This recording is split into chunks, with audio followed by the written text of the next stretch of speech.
ఆంధ్రప్రదేశ్‌లో postal ballot తొలి రోజున ఉద్యోగులు తమ ఓటు హక్కుని ఉపయోగించుకున్నారు. పూర్తిగా ఎటువైపు మొగ్గు చూపారన్నది తేలింది. టీడీపీ కూటమికి ఉద్యోగులు బలంగా మొగ్గు చూపినట్టు కనిపిస్తుంది. ఉద్యోగులు తమ అంతరాత్మ సాక్షిగా నిర్ణయాత్మక తీర్పును వెలువరించబోతున్నారని స్పష్టమవుతుంది. తమ రోడ్డున పడేసిన వైసీపీ ప్రభుత్వంపై ఉద్యోగులు 2 ఏళ్ల కిందటే మనసు విరిగిపోయి ఒక నిర్ణయం తీసుకున్నారు. ఓటుతో ఈ ప్రభుత్వానికి బుద్ధి చెబుతామని ఉద్యోగులు ఎన్నో సందర్భాల్లో చెబుతూ వచ్చారు.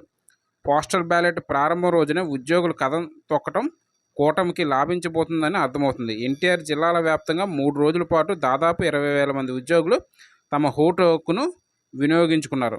90% పైగా టీడీపీ కూటమికే ఓటు వేసినట్టు అర్థమవుతుంది.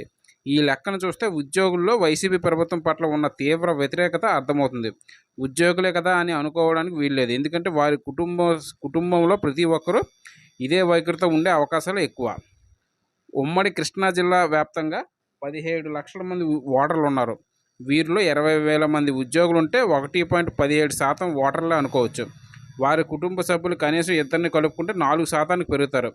ఒక్క పోస్టల్ బ్యాలెట్ ద్వారానే 3% ఓట్లను ఉద్యోగులు ప్రభావితం చేయగలుగుతున్నారంటే నేరుగా ప్రత్యక్ష ఎన్నికల్లో వినియోగించుకున్న ఉద్యోగులు, వారి కుటుంబ సభ్యులు, పదవీ విరమణ పొందిన ఉద్యోగులు, వారి కుటుంబ సభ్యులు ఉంటారు.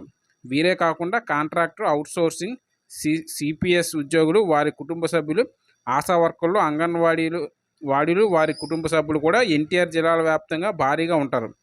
కుటుంబ సభ్యులే కాకుండానే వీరంతా 15,000 మంది వరకు ఉంటారు. కుటుంబ సభ్యులతో కలిపి 45,000 మంది అవుతారు. వీరంతా కలిపితే మరో 2.64% మంది ఉంటారు.